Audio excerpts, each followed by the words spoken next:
In the short time that I've been here at UUCDC, I've come to love this congregation.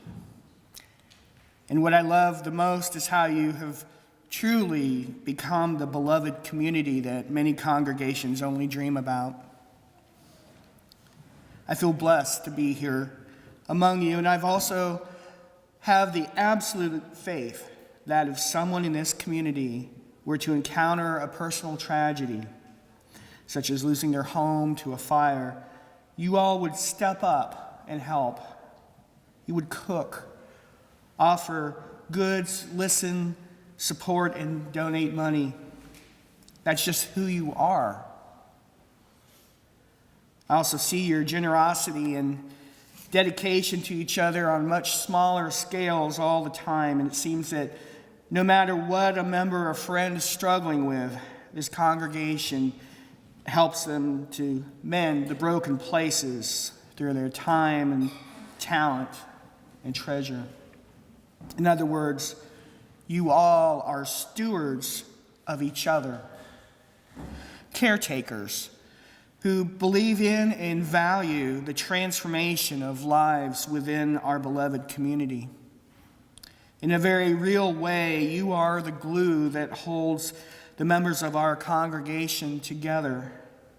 And it's your strong support that helps everyone to be more resilient and able to bounce back after having some problem or difficulty. When you volunteer to sing in the chorus, teach RE, serve as a coffee host, usher, serve as worship leader, pastoral care team member, musician, go to book club or small group, participate in interweave, serve on a committee, participate in young families, the hunger task force, or make quilts or help house the homeless. Whatever you are involved with here, you are also being a steward of this church. You are supporting this congregation in ways that will enable it to serve the needs of generations of UUs to come. We are all charged with the serious and awesome responsibility to ensure that our liberal religious voice will always have a presence in our area, and that people yet to be born might have a safe, nurturing, caring community to call home. All of the acts of volunteering, engagement, and caring you do have value, and you should feel good about all the good work that you do. But as we all know, it takes more than just loving and caring and volunteering to not only just keep the doors of this church open, but to also continue to grow and offer more opportunities for congregants to feed their spirits. We don't like to talk about money, but it's a simple fact that it takes money, a lot of it, to run this church. Every year at pledge time in every church I've ever been associated with, there is a collective groan that is uttered every time the subject of money, budgets, or pledges comes up. In fact, I think most of us would rather share personal and intimate details about our lives with a stranger than to talk about our finances. Money, to many of us, has come to be this separate, living, breathing thing that we have to isolate, protect, and keep secret. We've not successfully integrated money into our spiritual lives. In a stirring sermon to her congregation on stewardship, Reverend Janet Oney said, "When we relegate money to a realm apart from the sources of our most enduring values, we should not be surprised that our feelings about money become confused. One way people express the separation of money and faith is by calling them both private, just as it is not polite to question my religious beliefs It is rude to raise questions about my financial choices. We can't separate money from the sources of our most enduring values. If religion is to mean anything, it has to influence the way we manage money choices. Someone once said, if you want to know what you value, what you worship, have a look at the entries in your checkbook or your credit card statement.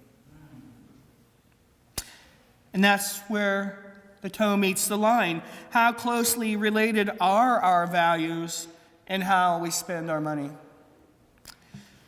For me, up until a few years ago, I was always one of those I gave at the office kind of people. I rarely contributed to charitable causes, or I never pledged very much either. Not because I didn't care, and not because I wasn't compassionate. I think it's because I was overwhelmed with so many problems in the world, with so much suffering and injustice. I didn't know where to start. And if I did start, where would I stop? How much would I have to give in order to feel or be considered compassionate? How much is enough? I think, like myself, there's a genuine fear among some folks about getting sucked into pledging more than they're able to give. And again, Reverend Oni sums this up well when she says, this is a challenging faith. Most of us waver in it and in our generosity, fearing that our open-hearted religion may lead us beyond the bounds of safety, that it might call us to give too much away. It's at this intersection, the nexus of faith and fear, that we learn stewardship. From Old English roots, meaning keeper of a hall, stewardship is the recognition that our privilege gives us the power to make good happen. The hall that Unitarian Universalists keep is a hall for helping hope. Now, we are indeed keepers of this hall. We all want our hall to be strong and healthy, and it calls us to contribute what we can to care for it. And for the most part, I think it's been okay. Budget shortfalls have been addressed by asking for more one-time contributions, cutting back on staff hours, curtailing spending on things such as new chorus music, and of course this year we all know about our DRE being furloughed for a month. So it's just been able barely to operate at a level that keeps us relatively stable each year. But it's not even close to the level that we need to thrive, not only within this congregation, but outside of our walls too. The executive team, whose task it is to put vision into action, knew that this year's stewardship campaign needed something bold, something new in order to generate energy and excitement around pledging. They wanted to raise awareness of the vision that is growing in this church, that we aspire to have a greater positive impact on our surrounding communities, state, region, and world, and to be a strong voice of justice and healing. Having a stagnant financial situation does nothing to help us achieve this vision and allows us to merely keep limping along. The team wants its congregation to not only survive, but to thrive. This year's theme is 5 to Thrive, that is, members are being asked to pledge 5% of their gross income.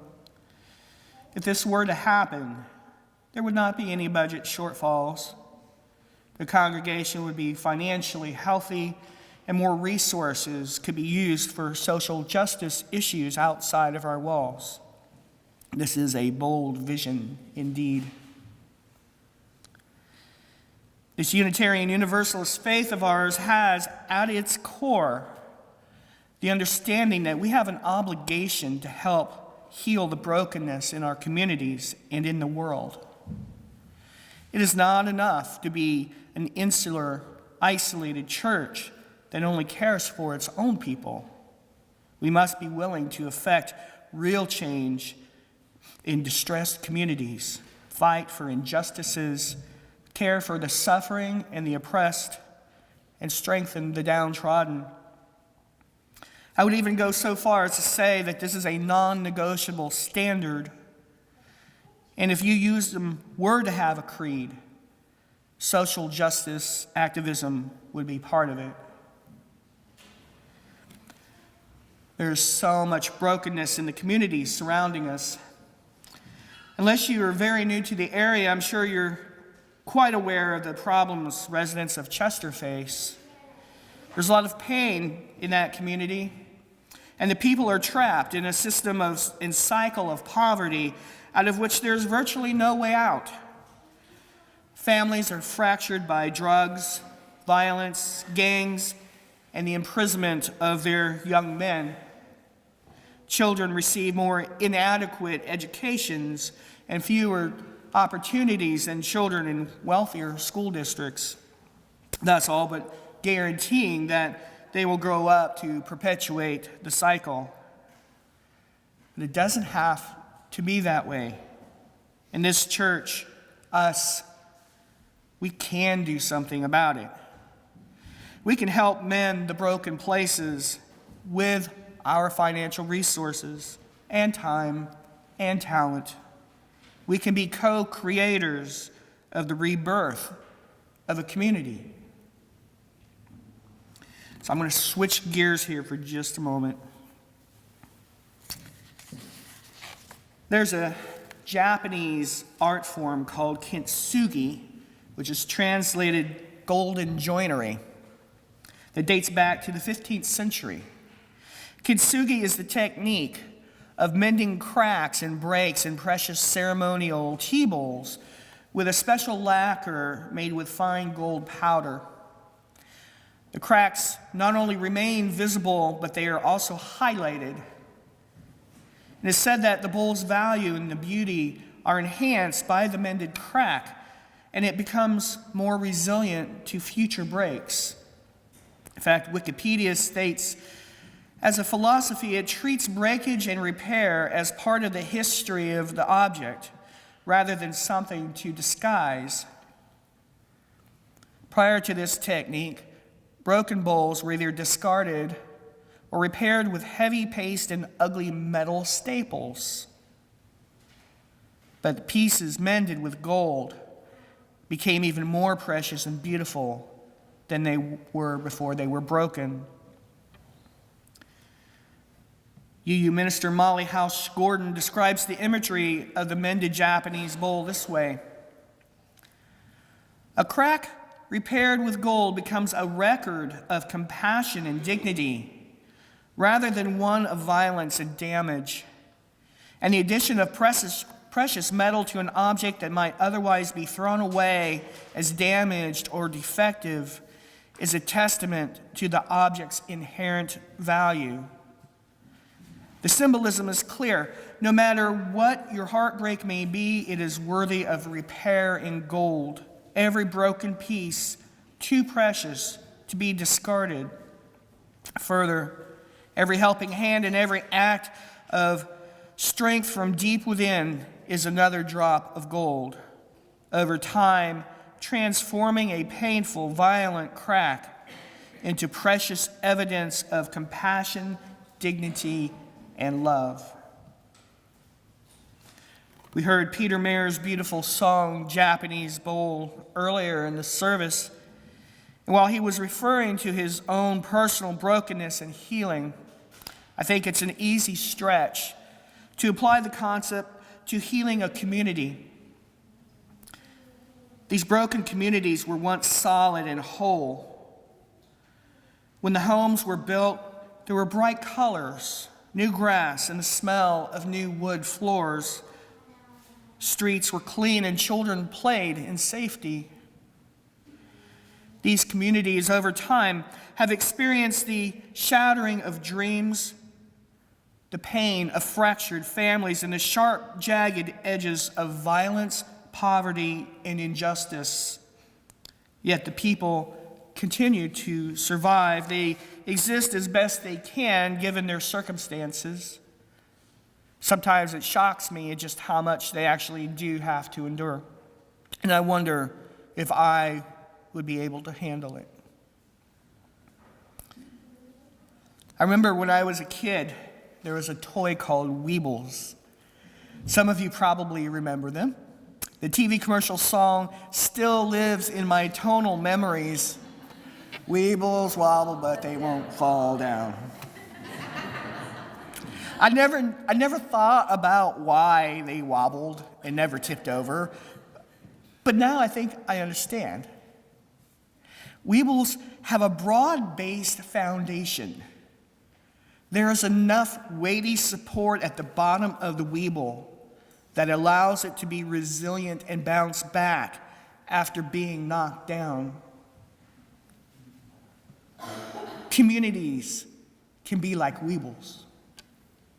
If there is a strong foundation and enough supportive physical infrastructures in place, a community can bounce back after a natural disaster or tragedy. But healthy communities need more than physical infrastructure in order to be resilient.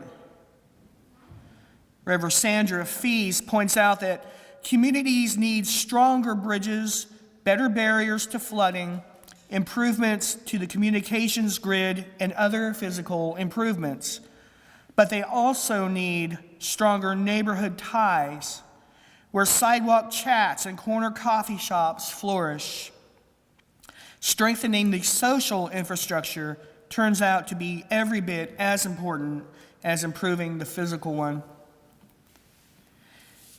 And indeed, social infrastructures are critical in the development of resilient communities. In an NPR article in 2013, sociologist Eric Kleinenberg looked at mortality rates during the July 1995 heat wave in Chicago. 739 people died. The majority were African Americans living in poor neighborhoods. In the town of Inglewood, which is predominantly comprised of poor African Americans, there were 33 heat-related deaths per 100,000 residents. In nearby Auburn Gresham, there were 3 for the same number. Why the huge difference? Sandra Fees summarizes Kleinenberg by saying, what made a difference were the sidewalks, stores, restaurants, and community organizations. They served to bring people together in the neighborhood. The people of Inglewood were more vulnerable because their community had been abandoned. Living in a neighborhood like Auburn Gresham during a heat wave, according to Kleinenberg, quote, is a rough equivalent of having a working air conditioner in each room. The story of the drastic differences in these communities struck me very hard. The communities that had good social infrastructures were able to weather the heat wave well. The communities were resilient. They wobbled a bit, then easily righted themselves. Those poor neighborhoods without the social infrastructures were not able to withstand as well. They didn't just wobble, they were knocked down. And I think we would all agree that everyone deserves to live in an environment that is strong enough to provide sufficient support, security, and safety that allows them to be resilient to life's challenges. The question in my mind now becomes this: what do we, UUCDC, do, knowing that we have the means to contribute to the well-being, healing, and resilience of communities like Chester? How can we be good stewards and help mend the broken places? One powerful way is with our gold. We can help mend these communities with our financial resources, and like the Japanese bowls, we can help them shine again rather than discard them. Recalling Molly House Gordon's words I quoted earlier,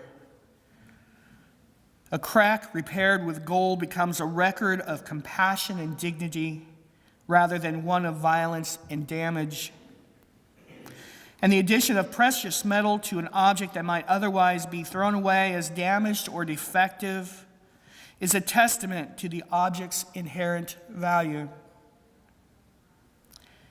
May our gold become a record of compassion and dignity, and may it begin to heal damage just as it serves as a testament to our belief in the inherent worth and dignity of all people.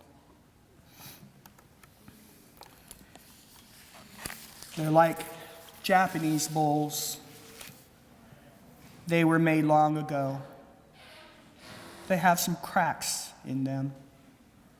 They need to be filled with gold. That's what they used back then when they had a bowl to mend. It did not hide the cracks. It made them shine instead. So now every old scar shows from every time they broke, and anyone's eyes can see they're not what they used to be. But in a collector's mind, all of these jagged lines make them more beautiful and worth a higher price. They're like one of those Japanese bowls. They were made long ago. They have some cracks you can see. Let's help them shine of gold.